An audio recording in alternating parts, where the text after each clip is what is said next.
हम बात कर रहे हैं बूस्टर बजट की। तो क्या बूस्टर डोज इसमें होने वाली है? हर सेक्टर के लोग अलग अलग तरह से बजट को देखते हैं, अलग अलग तरह से उम्मीदें होती हैं सरकार से। और चूंकि ये चुनावी वर्ष भी है उत्तर प्रदेश के लिए, तो क्या इस नाते कोई राहत मिलेगी? ये भी लोग उम्मीद कम से कम कर सकते हैं कि चुनाव है तो कम से कम चुनाव के बहाने ही कोई राहत मिले। हमारे साथ कुछ खास मेहमान हैं जिनके साथ हम लगातार इस बजट को लेकर चर्चा भी कर रहे हैं। जो बजट 11 बजे पेश करेंगे वित्त मंत्री निर्मला सीतारमण। हमारे साथ इस वक्त स्टूडियो में गगन कुमार जी हैं, टैक्स एक्सपर्ट हैं आप। गगन कुमार जी, बड़े वर्ग की निगाह इस बात पर रहती है कि टैक्स का स्लैब होगा। व्यापारी अलग नजरिए से टैक्स को देखते हैं कि उनको किस तरह की राहत मिल रही है।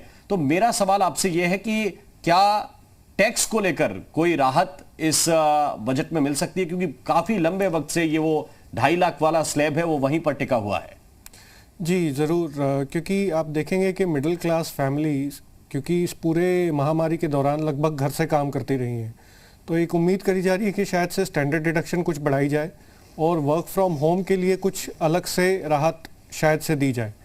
इसके अलावा जो एटीसी की जो बीमा की और जो स्कूल की फ़ीस देने का जो खर्चे की डिडक्शन मिलती है, उसमें भी आई थिंक मिडिल क्लास उम्मीद कर सकता है कि थोड़ा सा राहत मिलेगी।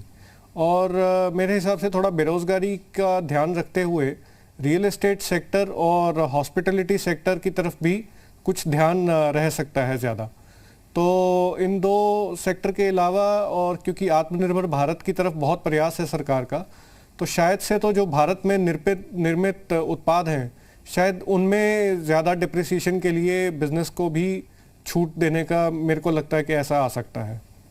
बिल्कुल। रामानुज मेरे सहयोगी इस वक्त हमारे साथ देहरादून से जुड़े हुए हैं। रामानुज, लोगों को क्या उम्मीद है वहां पर? बिल्कुल, चूंकि उत्तराखंड में विधानसभा का चुनाव होने जा रहा है और ऐसे में उत्तराखंड वासियों को बड़ी राहत भी मिल सकती है, विशेष पैकेज भी मिल सकता है, इस तरह की लोगों की उम्मीद है। और खास तौर से उत्तराखंड एक पर्यटक वाला राज्य है और इस राज्य में जो कारोबार होता है वो पर्यटन से जुड़ा है। लेकिन चाहे वो किसान हैं, युवा हैं, गृहिणी हैं या स्टार्टअप्स के हैं, व्यापारी, कारोबारी, दुकानदार, इनको किस तरह से आज राहत मिल सकती है, सबकी निगाहें आज के बजट पर हैं।